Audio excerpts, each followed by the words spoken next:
Alhamdulillah, alhamdulillahillazi arsala rasulahu bil huda wa dinil haq liyudhhirahu 'ala dini kullihi walau kariha al-musyrikun.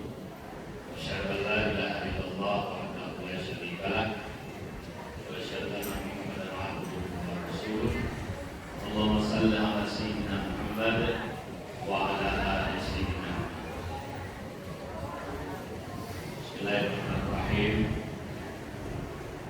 Ya bunayya la tusyrik billah inna syirka la zulmun. Wahai anakku, jangan engkau syarikatkan Allah, jangan engkau menjadi musyrik dengan Allah. Inna syirka, sesungguhnya syirik itu la zulmun, merupakan kezaliman yang sangat besar. Surat Luqman ayat 13 itu nasihat seorang ayah Imam Hakim kepada putranya. Kita ini kan orang yang untuk ini sebenarnya cerminan daripada Imam Hakim, juga cerminan dari Nabi Yakub. Nabi Yakub ketika usianya sudah sangat lanjut, kemudian asal maut ketika sudah mendekati kematian, kumpul seluruh anak-anaknya. Nah, dia tanya pada satu anaknya, wahai anakku, ya, siapa yang engkau sembah setelah mata bulu mewah? Siapa Tuhanmu yang engkau sembah mewah setelah ini? Itu pertanyaan seorang ayah yang selalu memperhatikan anak. Begitu juga Nabi Ibrahim, dan itu tidak main-main menjadi seorang Ismail yang sebentar lagi kita akan jejaknya, kilasnya akan kita lakukan dalam bentuk manasik hajinya, bagaimana menyelamatkan akidah anaknya masuk dilahirkan di Palestina dari seorang istri muda, Siti Hajar, ya kan? Istri tuanya siapa? Siti Salah. Nah, begitu lahir bayi Ismail, dibawa jauh. Artinya kayak lompat sekarang ini pergi masuk pesantren lah. Dari Palestina jauh jalan kaki ke Mekah atau Mekah berhari-hari. Nah, sampai di lembah Lusam itu, saat itu belum ada penduduk, ya, tidak ada air, tidak ada Lusam. Nah, sampai di situ sudah dia pun berbalik arah, mau balik lagi ke Palestina. Istrinya manggil, abang, nah mana? Mereka tinggalkan kami berdua di sini lapangan halus, tak ada bekal apa-apa. Dia kerja itu.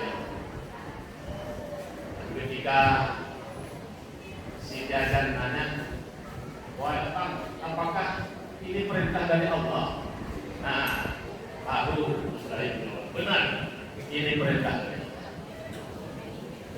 menyelamatkan. Istilahnya anaknya sudah masuk pesantren, ya, di Mekah. Artinya menyelamatkan akidahnya memang tidak mudah. Bayangkan dia Ibrahim usia sudah tua bangka, belum punya anak. Hari-hari dalam ibadahnya, dalam doanya disebutkan, ya Allah, Rabbi habli minas sholihin. Ya Allah berikan aku seorang anak yang saleh. Itu aja semuanya. Enggak kuat. Nah, tetapi pada akhirnya Allah menjawab doa Ibrahim.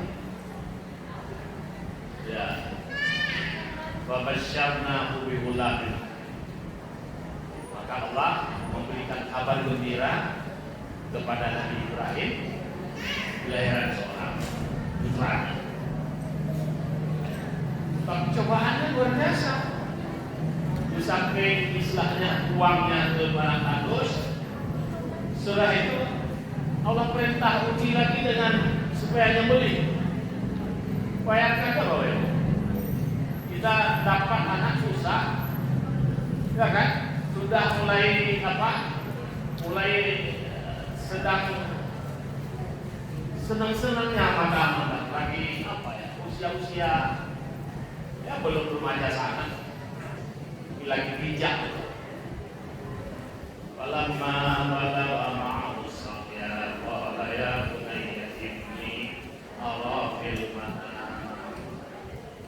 Ketika anaknya sudah mulai ada berjalan lagi remaja-remajanya, dia bermimpi, ini ara fil manam.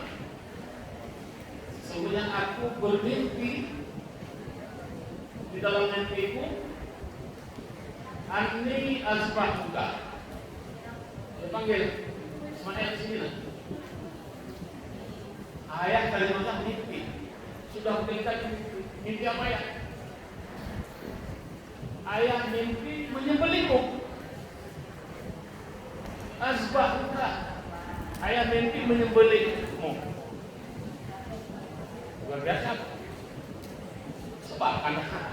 Sebab kalau hanya anak yang cerdas tapi tidak ada akhlak, akidahnya tidak kuat. Tapi coba apa jawaban daripada Ismail? Fanzur maza tara. Bagaimana pendapatmu? Bayangkan aja, ini perintah Allah nyembelih anak, masih nanya pada anak, apa pendapatmu?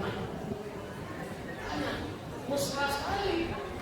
Keren aja. Jadi kesiniannya diundang. Seorang ayah ini luar biasa tanggung jawabnya. Tapi bagaimana sini gojala antara perintah Allah ini dengan anak yang paling disayangi. Mahasa ta'ala, bagaimana pendapatmu? Apa jawab?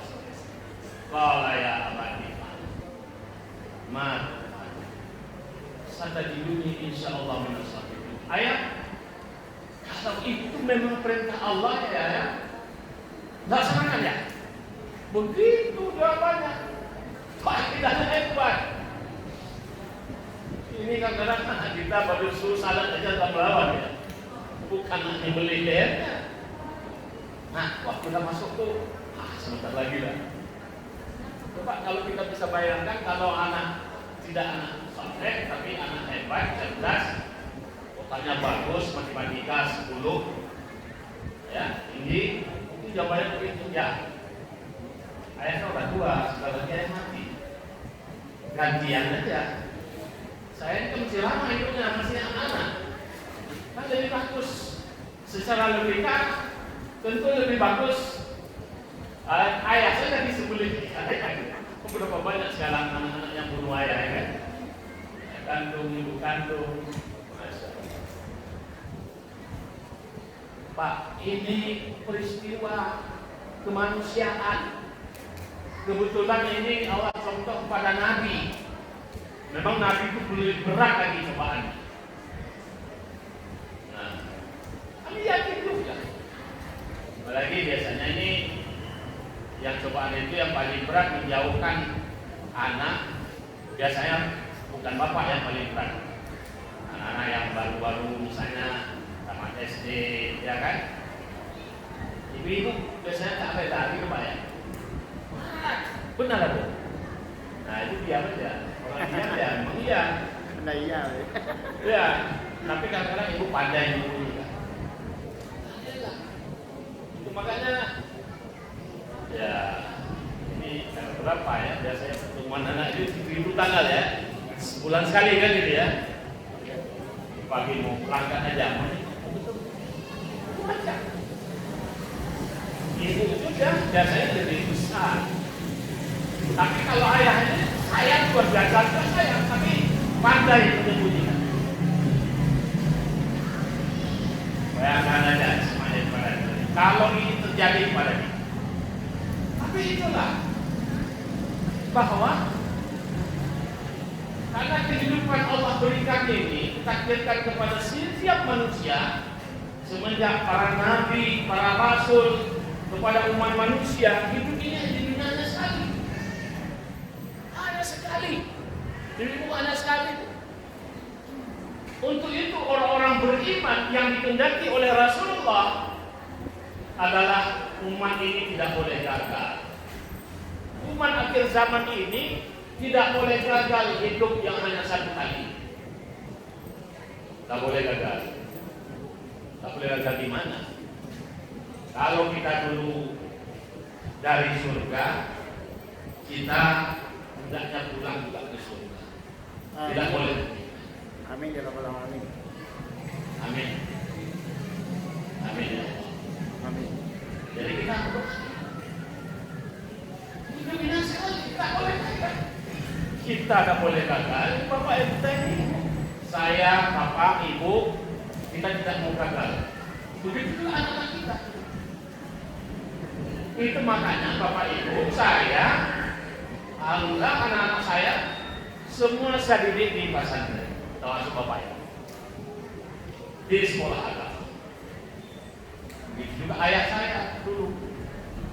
Saya sekolah dari MI dulu, kemudian masuk pesantren, tapi sekolah juga di sekolah madrasah, tapi di pesantren. Nah, kemudian baru setelah tamat tingkat SMA, setelah ke pesantren, baru kita diberikan kebebasan untuk memilih kuliah. Nah, kuliah di Hebulan, namanya masih, tapi tak ada persoalan. Anak saya yang tua, si Putri, tamat Darussalam dan baru pesantren, tapi ada SMP-nya. Kemudian masuk Madrasah Aliyah Negeri Batam yang di Sagulung itu. Kemudian tamat Aliyah kemana? Dia tidak mau sekolah yang lain kecuali kedokteran. Oh, habis-habisan bimbingan sampai 3 bulan di Jakarta. Pilihannya harus UI. Wah, bayangkan kan? Harus UI. Kedokteran UI. Kita itu tidak ada masalah. Dia sudah berikhtiar, ternyata waktu tes, ya, kita ini kan tahun-tahun 10 tahun yang lalu kita masih tinggal lah. Tak lulus. Kalau lulus luar biasa. Jadi saya tanya, nah, gimana? Mau kita ke tempat lain? Nah, pokoknya kan dia panggil dia dari Uni. Uni ini anak yang lahir di Padang, saya dari Padang. Pokoknya Uni tidak kuliah kalau tidak kedokteran. Nah, begitu nekatnya. Akhirnya kita jalan-jalan. Menurut kepada bapak dan ibu yang anaknya di asrama, kami memohon untuk menghadiri acara diskusi dan acara kedua. Sekali lagi, menurut kepada bapak dan ibu yang anaknya di asrama, Dia di asrama. acara di Malaysia dan terima kasih. Baik. Ajak semuanya dengan manusia. Nah, sisanya akhirnya jalan-jalan ke Sumatera Barat. Ada buka extension di Yunan, ada buka juga di Baitur Rahman. Nanti ikut tes Baitur Rahman duluan, lulus. Para ini sudah daftar juga extension di Yunan, mungkin tidak mau ambil Baitur Rahman. Alhamdulillah, walaupun sekolah kamu jadi dokter juga, jadi dokter sekarang. Namanya Dokter Putri Makhluk Budak. Jadi kalau ibu sekarang ini bukan promosi juga. ada klinik kecantikan sekarang di Tiban itu. Ya, ibu-ibu ini yang banyak nih. Itu antri sampai seminggu, Pak. Seminggu antri untuk bisa dapat facial dan apa. Kita kalau bapak ini tak ada ibu lah ya. Bapaknya kegantengan. Nah, itu makanya bapaknya akan terus kan. Gitu Pak, ini motivasi. Nah, anak saya nomor 2 itu masuk pesantren di Palembang. Tak selesai, masuk SMP 3 di Batam. Selesai, setelah itu minta masuk pesantren lagi ke Asalam Solo. Sudah tamat di Asalam Solo, kuliah di Fakultas Teknik Muhammadiyah di Jogja. Saya dicita-cita ini anak ini kok saya jadi ulama. Itu setiap saat ya Allah berikan anakku ini jadi ulama. Jadi maka saya nulis surat ke Timur Tengah, ke Universitas Madinah. Ya, 5 orang saya bukan anak saya saja, ada anak putri, ada berapa orang, 5 orang. Nah ternyata doa saya dikabulkan, diterima dia sendiri, namanya Maulana Abdul Aziz. Akhirnya diterima. Tamat 6 tahun jurusan hadis, fakultas hadis, Universitas Madinah. Alhamdulillah. Jadi Allah kabulkan doa, itu doa. Makanya ini bapak-bapak ini sudah dalam bimbingan doa dari Allah Subhanahu wa taala. Nah, untuk itu kita sudah berada di zona doa yang dikabulkan oleh Allah Subhanahu wa taala, tapi bagaimana kita menjaga ini sesuai. Nah, ini supaya kita tahu Pak, memang berat. Berat Pak. Bukan hanya berat kita berpisah dengan anak, tapi berat yang lain-lain, berat masalah ya tantangan lah dan sebagainya. Dan kami pun di sini sekolah kita Al-Hikmah ini masuk 28 tahun jadi. Ini hutang dulu awalnya. Saya masih aktif di Kementerian Agama. Ustaz Arianto datang, Pak, saya dari Dewan Dakwah. Tugaskan saya di mana terserah Bapak. Nah, itu saya bilang saya ada kegiatan penyuluhan di daerah internet Pulau. Salah satu ini dapur 12 dulu masih ada banyak dapur, tinggal satu ya bisa. Saya bawa malam itulah kami, beliau belum keluar saja. Itu di Masjid Al-Hikmah, masih ada masjid dari kepengurusan. Semoga namanya Al-Hikmah. Kami malam itu di sebuah nyamuk. Tahun berapa itu ya? 95 ya? 95. Nah, mulai. Jadi kita tak bisa berangkat jalan ini waktu itu. Kita berangkat lewat Sabulung, Pelabuhan Sabulung, pakai bot pancung di sini. Nah, pelan-pelan ini sudah kita mulai bangun. Pertama itu di masjid itu sekolahnya, ngajinya. Ada kita bangun berapa lokal di sana masih ada. Nah, dalam keasiran kita buatlah nama Yayasan Al-Hikmah. Ya, saya pendirinya Pak Kiai Diki Suryadi almarhum baru kemarin meninggal tahun 2001 kemarin. Kemudian ada Dr. Gigi Zulkarnain, itu Bapak Ibu kenal lah, dan Dr. Rahman, dia sudah kembali kepada Allah.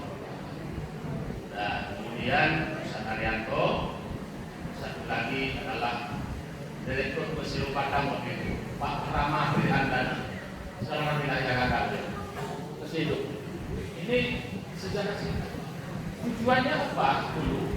Bagaimana kita anak-anak mencerdaskan anak-anak di internet?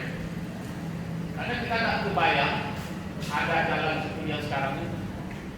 Mulailah Pak Arianto ini mulai buka jalan-jalan.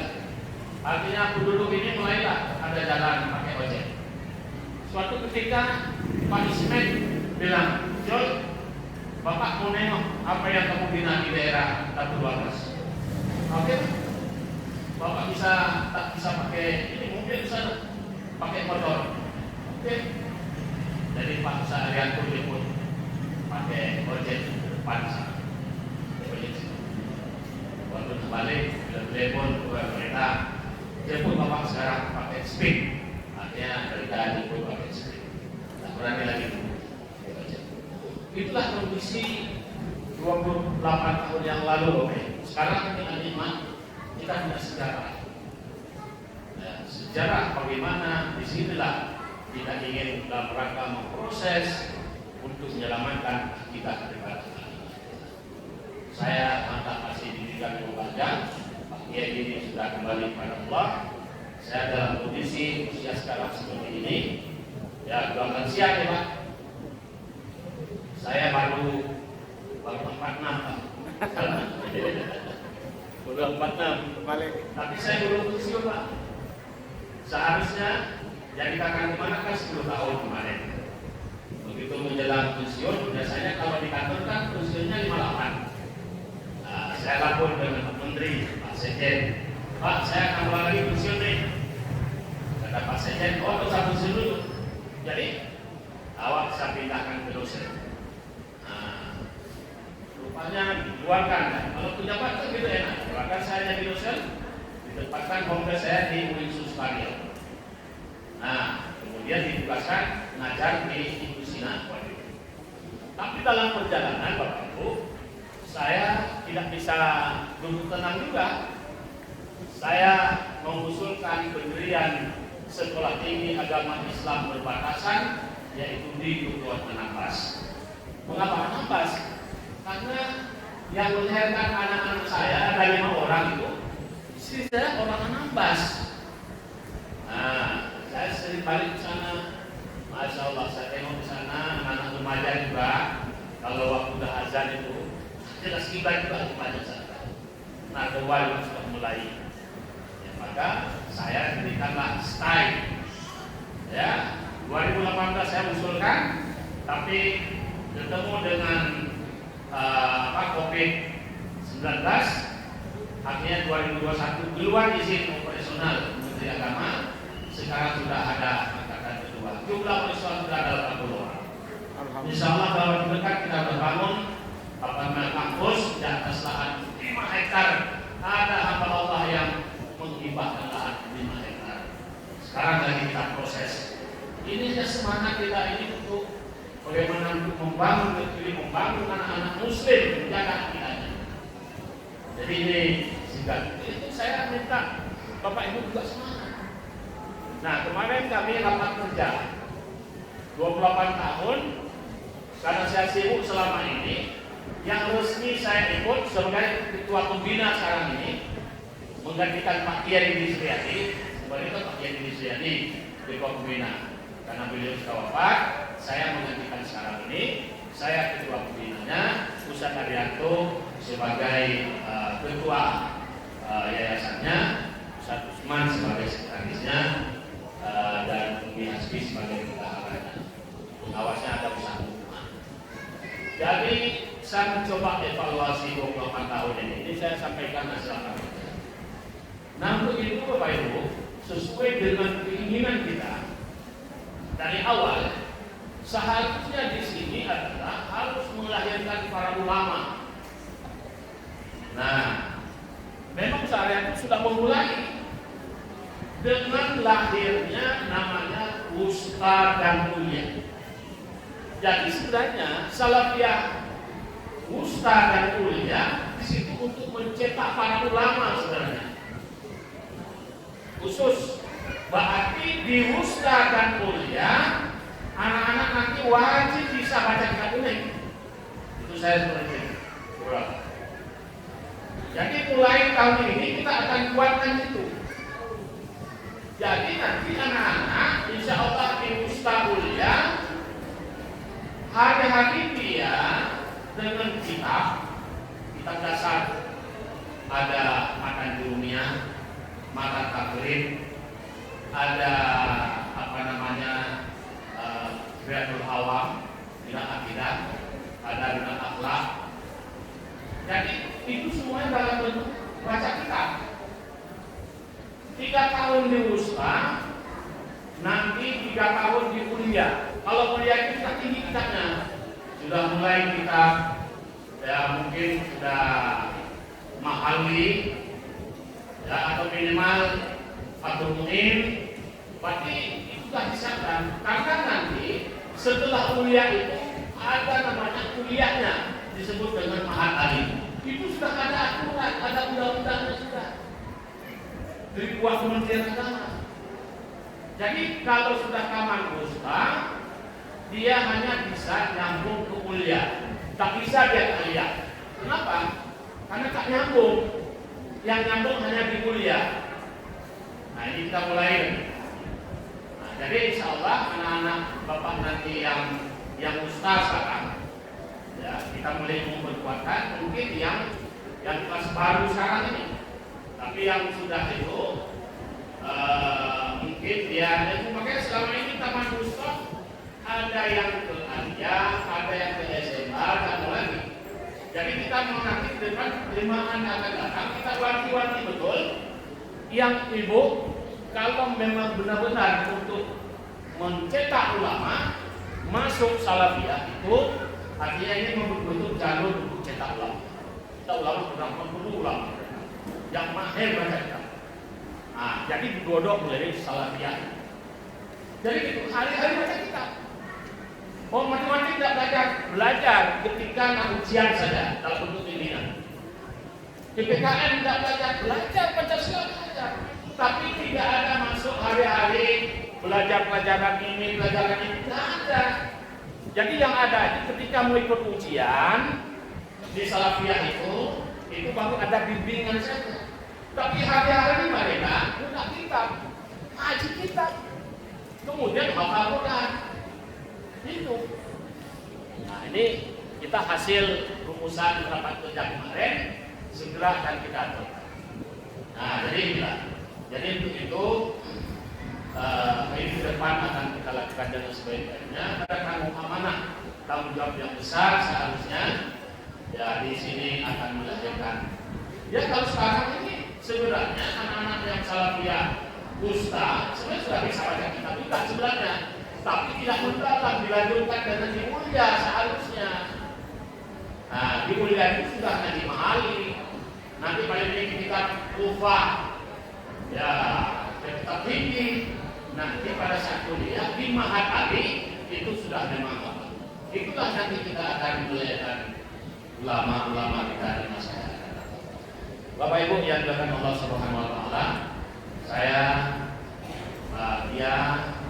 bangga hari ini saya bisa ketemu langsung dengan notabene-nya ini ayah-ayah dan santri-santri yang sudah yang sudah lama tadinya, baik yang di salafiyah, baik yang di SMP.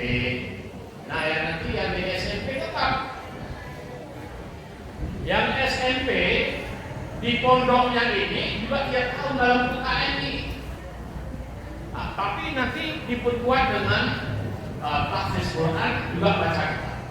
Dan dia boleh masuk ke aliyah, ke SMA dan sebagainya, tidak masalah. Nah, gitu. Nah, jadi tambahan lagi aliyah ini sekarang ini Kausa Aliyah itu masih Sumatera Barat. Kita sekarang ini ada program ya, merupakan Lailatul Qadar lah mungkin kita.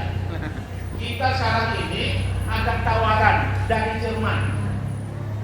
Ada tawaran dari Jerman, tamat tingkat SMA atau tingkat aliyah, 6 bulan mereka wajib belajar bahasa Jerman, tamatan mereka bisa kuliah di Jerman dan dapat gaji langsung kerja.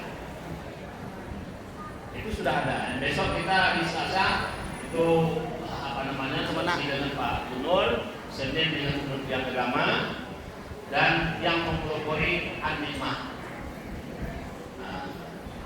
An-Nikmah juga yang mempelopori. Jadi untuk itu silakan Bapak Ibu anak-anak yang tamat nanti boleh, itu boleh dari kuliah, boleh dari aliyah, tak ada masalah. Asal ke sana menguasai bahasa Inggris, bahasa Mandarin, bahasa Jerman. Sana kerja sambil kuliah, kuliah sana gratis, malah digaji. Nah, dan sekarang kita berpacu nih, provinsi se-Indonesia. Kita kalah dengan NTT. NTT disiapkan tamatan SMA, SMK 3.000 orang paling butuh. Karena memang ini ada subsidi awal yang dorong dari pemerintah. Kita mau bicara nanti dengan Pak Gubernur. Luar biasa Pak program di Batam ada yang dikelola oleh Habibie Foundation, tetapi notabene-nya bukan Muslim. China yang menguasai banyak sana, Cina di sana. Karena malah siapa yang mengelola? Nah sekarang kita diberikan dari pondok pesantren dan anak kita nanti di sana bukan hanya kerja, tapi juga dia bisa mendakwahkan orang itu. Ada cerita kemarin yang dari Solo, dia ditugaskan ke sana karena di SMA, tapi dia masih pesantren. Kemudian dia disayangi oleh kebetulan majikannya sudah tua, tinggal hidup sebatang kara. Akhirnya yang orang Jerman ini masuk Islam. Ketika dia meninggal, warisannya itu diwariskan kepada ya anak kita yang, dan kebetulan dia orang baik, dia bisa diselamatkan. Akhirnya dapat harta nonton ya warisan dari orang Jerman. Jadi itu mereka polos. Lailatul Qadar. Lailatul Qadar. Nah, cuma yang persoalannya sekarang ini kita ingin, karena sekarang ini kan banyak pengangguran Pak. Aman SMA tidak bisa nyambung kuliah, tak ada solusinya. Atau sudah kuliah, tak juga dapat lapangan kerja. Nah sekarang mumpung ini dengan modal dia menguasai bahasa Jerman, hanya butuh 6 bulan menguasai bahasa Jerman ini hanya butuh hanya 18 juta saja. Maka kita harap 18 juta ini kalau dapat di backup oleh pemerintah, maka anak itu berangkat secara gratis ke sana, nanti semuanya bisa lihat. Yang sudah berangkat, yang sudah itu gaji di sana 30 juta sudah. Berarti dia bisa membayar utang-utang dia yang keluar hospital, kemudian dia sudah bisa. Dan biaya gratis. Nah, mudah-mudahan kegiatan ini bisa terus dilakukan. Saya berharap karena program kita paling awal adalah aliyah ini yang kita produkkan untuk apakah kelas terakhir mereka menguasai bahasa Jerman dan itu sudah bisa langsung kuliah di Jerman untuk pendidikan gratis. Soal pendidikan di Jerman Pak, kalau untuk pendidikannya kita tinggal 50 tahun dengan kita semua mesti bayar. Saya bayar gratis, suka-suka asal ada kemampuan untuk kuliah di sana. Ini informasi yang perlu kita sampaikan. Mudah-mudahan kita bisa semangat dalam rangka ini anak kita di masa akan datang. Mudah-mudahan dengan nikmat kita masih bisa berbagi, bisa kita berbuat kegiatan-kegiatan inilah yang kami ingin sampaikan pada Bapak Ibu semuanya, orang tua yang hadir pada kesempatan ini. Mohon maaf sekaligus mewakili Ustaz Haryanto itu tidak bisa bersama kita pada hari ini.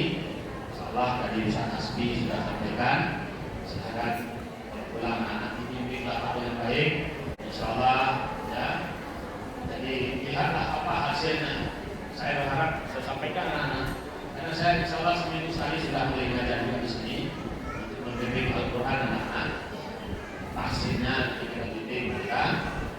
Jadi bapak nanti lihat ya, nanti dikoreksi aja tanda apa namanya keberhasilannya, bukan masalah, bukan bapaknya tetapi akhlaknya.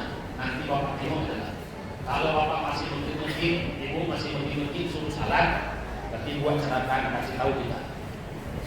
Tapi kalau anak-anak kita diam aja, nanti dia sudah mulai salat perlu disuruh lagi dah gerak sendiri dan sebagainya, maka berikan ini ya. Kalau belum, tapi jangan putus asa, karena karakter anak-anak kita ini memang tidak bisa sekali kan. Jadi ukuran berhasilnya diukur dengan masalah pertama sabulun min Allah. Jadi ya itu nasihat untuk menghakim. Ya bunaya la tusyrik billah. Tanda anak dia bertauhid, bagi keyakinan dia kepada Allah SWT adalah ibadahnya baik kepada Allah SWT. Insya Allah nanti juga baik dan mungkin itu saja yang dapat saya sampaikan. Karena saya jam 10 ini juga harus belakang Padang. Jadi saya kira Bapak Ibu menerima rapor dan sebagainya. Demikian saya mohon maaf yang sebesar-besarnya. Wabillahi taufiq wal hidayah. Wassalamualaikum warahmatullahi wabarakatuh. Waalaikumsalam.